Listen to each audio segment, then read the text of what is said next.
That may be the greatest catch I've ever seen in my life. Okay, guys, I'm sure y'all saw the announcement yesterday, but I'm going to make it one more time just so we get this over with. I am tired of it.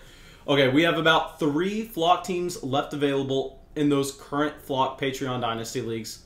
Now, once these 3 teams are taken, there are only 3 left, we are going to get into the startup drafts. Right away, I'm going to be reaching out to people on Patreon that have signed up on the Want to Be in a Dynasty League list, and I'm going to say, hey man, get your league dues in right now. We are starting this draft tomorrow. Let's go. Let me know your Discord name. We'll get this league chat set up, and we can get everybody going.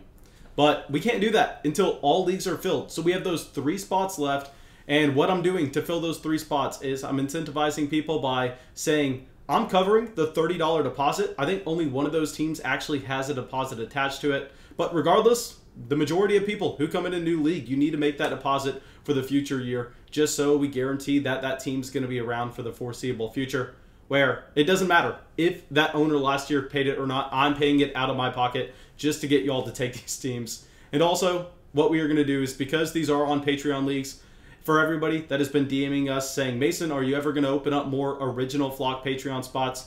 The answer to that is no. We are not going to be doing that, except for the people who take these next 3 teams. So please, if you're wanting in a league and if you want to get in one right now, make sure you go over, DM me on Twitter, Instagram, Discord, whatever it is, and let me know that you want one of those teams so we can get this sorted out.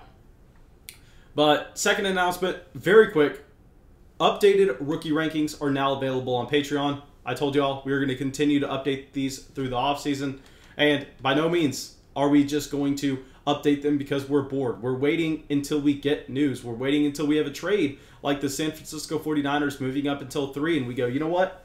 If this team takes Fields, if they take Lance there at that 3rd overall pick, we know that that quarterback is going to be valued at such a high price with the surrounding cast around him that we have to raise him up the rookie rankings. So we are going to continue to update those as we get news. And the player we're going to be talking about in this video, Kenneth Gainwell, is the newest riser in these rookie rankings. And I know not a lot has happened. We did get his pro day. His pro day was impressive. It's not like he completely popped off the charts or anything, but we've nonstop been doing those rookie mock drafts, and Kenneth Gainwell is a player that we've started to see go at the end of the 1st round. And while no, we do not have him ranked there on Patreon. No, if that's what his actual price is, where you're going to have to spend a late 1st round pick in a Superflex league for Kenneth Gainwell, looks like I'm probably not going to end up with him on a single roster. I'll give y'all exactly where he's ranked at the very end of the video. But before we do that, let's go through Kenneth Gainwell. Let's give y'all a quick summary about the running back coming out of Memphis. And first thing we want to start with is his age. We know that this is something that is so important. And finally, I don't have to justify myself bringing up age when we talk about these prospects, because last offseason, not a lot of people on YouTube really understood the impact of age with what it had for the historical hit rates of these prospects. So people would come in and go, Mason, you're an idiot just because a running back's 22 years old compared to a running back that is 20 years old. It doesn't mean anything. You think you're going to get an extra 2 years down the line? That means nothing. I mean, so many people came and argued with me about Keyshawn Vaughn and saying I did not want Keyshawn Vaughn because he came out of Vanderbilt at like 23 years old. And a lot of people are saying, Mason, you still get him for the next 4 or 5 seasons. You don't know what you're talking about. But no, finally, people understand how important age is for these prospects and their long-term outlook. Kenneth Gainwell, 22 years old, but we understand that he was a running back that did not come on very early on. That's going to be a red flag. That's going to be a reason why you don't see him having just an elite ceiling, because very rarely do you see a running back coming into the NFL at 22 years old who was not able to produce anything early on in their college career, be able to just completely take over and dominate.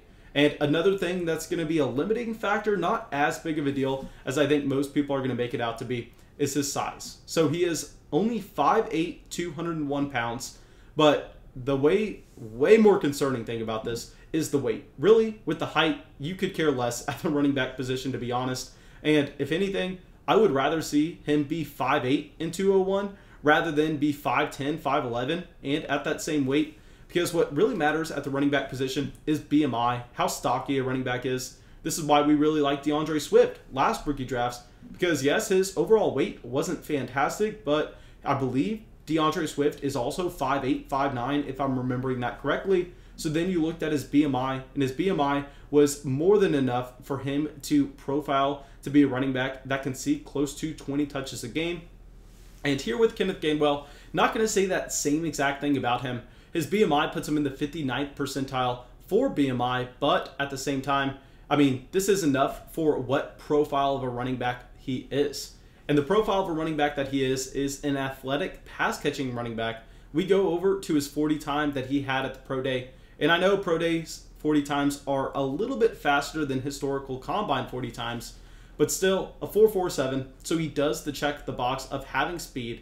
And most importantly, what I want to focus in on with Kenneth Gainwell is the fact that he checks the ball with receiving.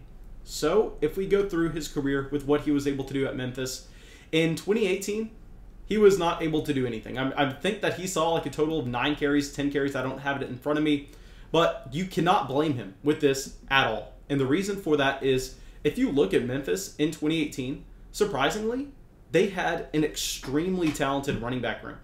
They had Darrell Henderson, who we understand was a 3rd round pick by the Los Angeles Rams back in 2019. They have Tony Pollard, and we know that Tony Pollard has really flashed in Dallas when he's been given the opportunity. They had Antonio Gibson, and no, Antonio Gibson wasn't playing the running back position. He was a wide receiver at that point, but still.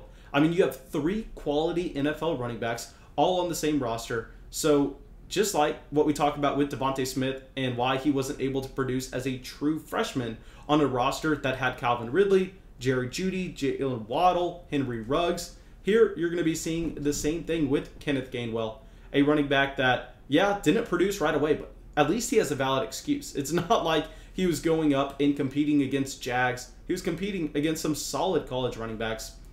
Then we go over to 2019, and this is really the only year we have to look at with Kenneth Gainwell because in 2020 he opted out. So the 2019 season is all you're going to have.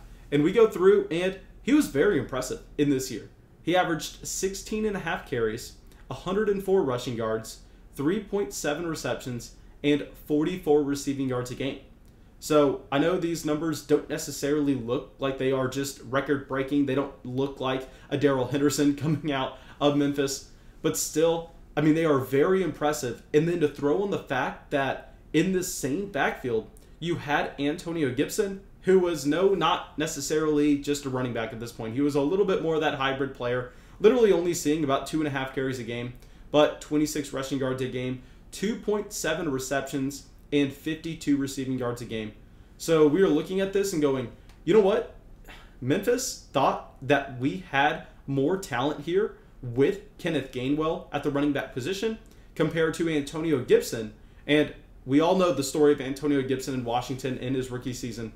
Extremely impressive, someone that we are very excited about going forward.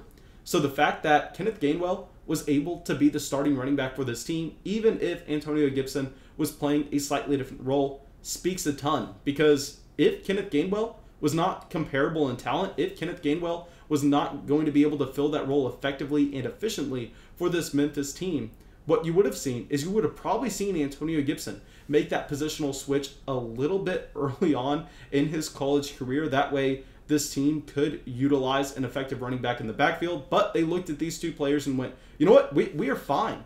We are fine with Kenneth Gainwell being our starting running back. Antonio Gibson, you play a little bit more of this hybrid role. And this is not to say that Kenneth Gainwell's a better running back than Antonio Gibson.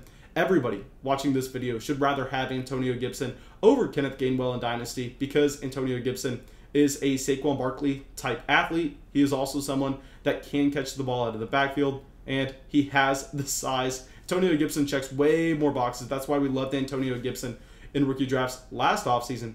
But still, it is significant to look at the fact that Kenneth Gainwell was able to accrue that production specifically in the receiving game in 2019. Now, another thing that's going to be so important when we are trying to evaluate these players at this time of the year is going through and trying to project where they're going to go in the NFL draft. We understand, especially at the running back position, NFL draft capital is almost everything. At the wide receiver position, it's a little bit less important because we know that guys get drafted in rounds 3, rounds 4, and they still get an opportunity to play at the NFL level because so many wide receivers run routes through the course of the season. Where at the running back position, opportunity is everything. And very few running backs can get that opportunity because the majority of teams are only giving 2 guys any given look on an NFL Sunday. So what you need to see is you need to see the NFL draft capital being there.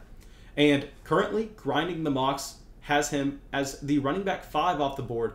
And if you're unfamiliar with Grinding the Mocks, this is not an ad or anything. It's just a website that takes NFL mock drafts from all across the internet and compiles them into an ADP sort. So it's not an exact science. It's not a guarantee where these running backs are going to be drafted.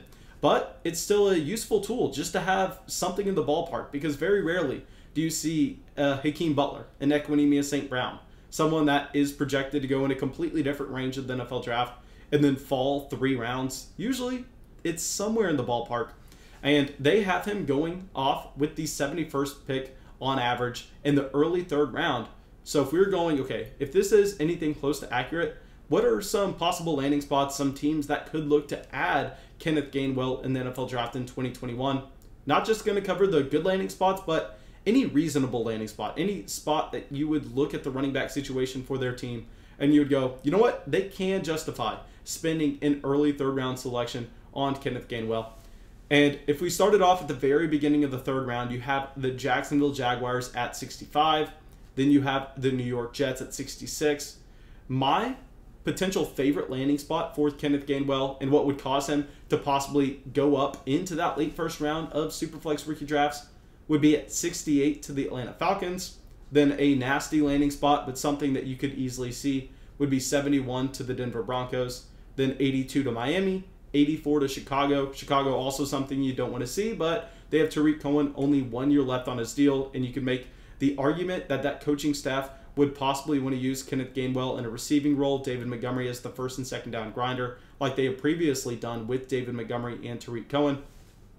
Then at 86, you have the Tennessee Titans, and I know this team just spent a 3rd round pick on Darrington Evans last year, but Darrington Evans really wasn't able to get on the field, and Derrick Henry only has 1 year left of guaranteed money on that contract. Derrick Henry also 27 years old. So you could see that landing spot being realistic, and no, you would not get excited about it because at the very best, he would just be a handcuff type running back, and obviously you're not going to be making a significant investment into that player in Dynasty. Then at 87, you have the New York Jets again, and at 88, you have the Pittsburgh Steelers. Steelers would be a great landing spot, especially with how they decide to use running backs in that offense. But yeah, I hope that gave y'all a decent understanding of where you may expect him to go in the NFL draft. Let me know in the comment section where you think you want to see him. And I'll give y'all a quick update on what range we have him in our rookie rankings. So we have him ranked as the 17th best player available according to Superflex leagues. And this is going to be right in between 2 players. One, Mac Jones, who we have ranked at 16th overall. Then Tylan Wallace, who we have ranked at 18th. Previously, I believe that we had Kenneth Gainwell down there at 20, 21. But the more you look into this profile, I think you have to bump him up in front of a few of those wide receivers like a Tylan Wallace, who we previously had ranked ahead. But yeah, please let me know what y'all are thinking of Kenneth Gainwell, because I've seen some of y'all in those rookie mock drafts that we run taking him in the late 1st round. So if there's something that I'm overlooking here, please fill me in. Let me know why I'm stupid. Let me know what I am missing. Go down to that comment section. And yeah, thank you guys. I believe that's all I got for y'all. Make sure you go down there and join one of those Flock Patreon leagues if you're trying to get in on the action. And that's it. I'll see y'all with the video tomorrow.